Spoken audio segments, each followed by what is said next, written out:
বিসমিল্লাহির রহমানির রহিম। আসসালামু আলাইকুম। আমি এখন কচুর শাক, কচুর যে পাতাটা আছে না ওইটা রান্না করব। আমি শুকনা মরিচ একদম কালো করে বেজে নিয়েছি, তার উপরে দিয়েছি বেশি করে রসুন এবং পেঁয়াজ। এখন এই যে আমি শাকটা আগে সিদ্ধ করে নিয়েছি, এই জন্য এখন শাকটা দিব। এটা আমি লবণটা সিদ্ধ করে নিয়েছি শাকটা। এটা যদি ভালো করে রান্না করা যায় অনেক টেস্ট হয়।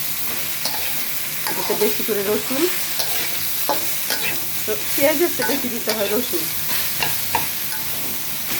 এখানে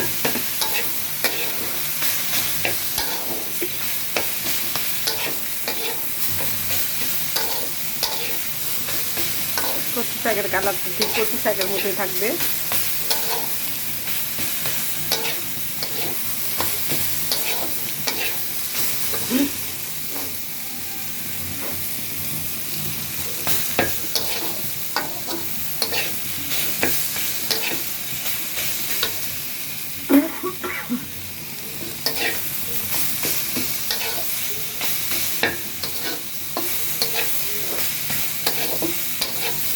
সব শাকই তো খান, কচু শাক এইভাবে খেয়ে দেখবেন, এটার মজাই আলাদা।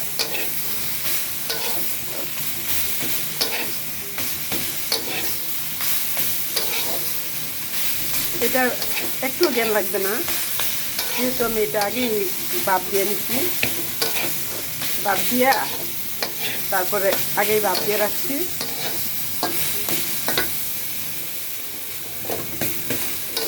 আমার শাকটা হয়ে আসছে।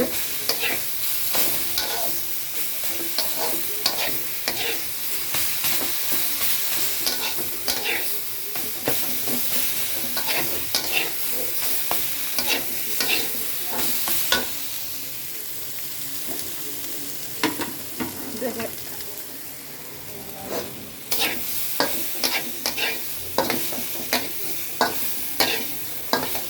আমার শাকটা হয়ে যাচ্ছে, আমি এটা এখন নামাবো।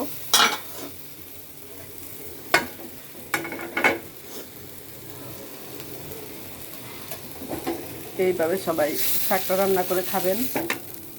আমি অল্পই রান্না করছি, যেহেতু আমি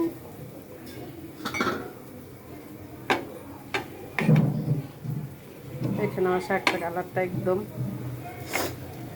কচু শাকের কালারটা কত ফাইন হয়েছে। এইভাবে সবাই রান্না করে খাবেন। ধন্যবাদ। আসসালামু আলাইকুম। সবাই আমাকে লাইক কমেন্টস করবেন। সবাইকে ধন্যবাদ। আসসালামু আলাইকুম।